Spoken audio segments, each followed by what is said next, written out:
بسم الله الرحمن الرحيم. إذا وقعت الواقعة ليس لوقعتها كاذبة خافضة رافعة إذا رجت الأرض رجا وبست الجبال بسا فكانت هباء منبثا وكنتم أزواجا ثلاثا فأصحاب الميمنة ما أصحاب الميمنة وأصحاب المشأمة ما أصحاب المشأمة والسابقون السابقون أولئك المقربون في جنات النعيم ثلة من الأولين وقليل من الآخرين على سرر موضونة متكئين عليها متقابلين يطوف عليهم ولدان مخلدون بأكواب وأباريق وكأس من معين لا يصدعون عنها ولا ينزفون وفاكهة مما يتخيرون ولحم طير مما يشتهون وحور عين كأمثال اللؤلؤ المكنون جزاء بما كانوا يعملون لا يسمعون فيها لغوا ولا تأثيما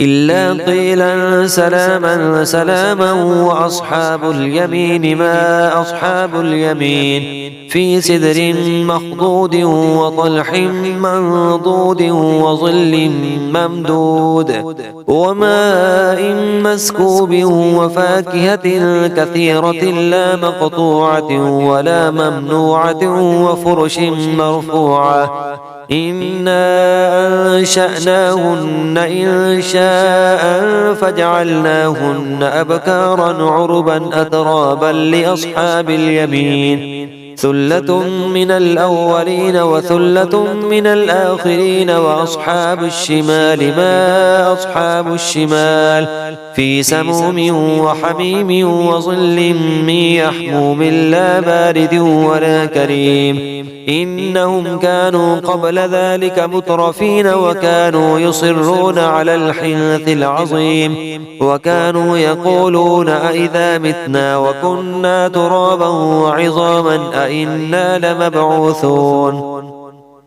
أو آباؤنا الأولون قل إن الأولين والآخرين لمجموعون إلى ميقات يوم معلوم ثم إنكم أيها الضالون المكذبون لآكلون من شجر من زقوم فمالئون منها البطون فشاربون عليه من الحميم فشاربون شرب الهيم هذا نزلهم يوم الدين نحن خلقناكم فلولا تصدقون أفرأيتم ما تمنون أأنتم تخلقونه أم نحن الخالقون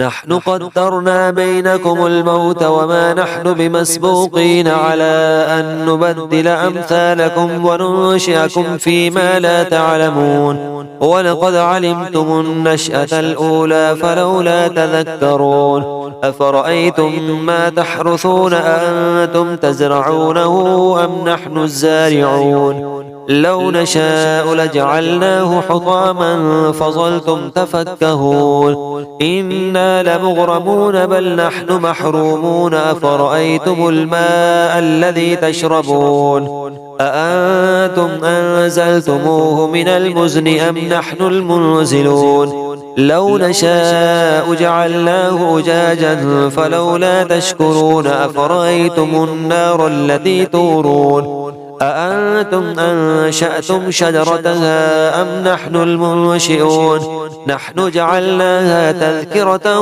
ومتاعا للمقوين فسبح باسم ربك العظيم فلا أقسم بمواقع النجوم وإنه لقسم لو تعلمون عظيم إنه لقرآن كريم في كتاب مكنون لا يمسه إلا المطهرون تنزيل من رب العالمين. أفبهذا الحديث أنتم مدهنون وتجعلون رزقكم أنكم تكذبون فلولا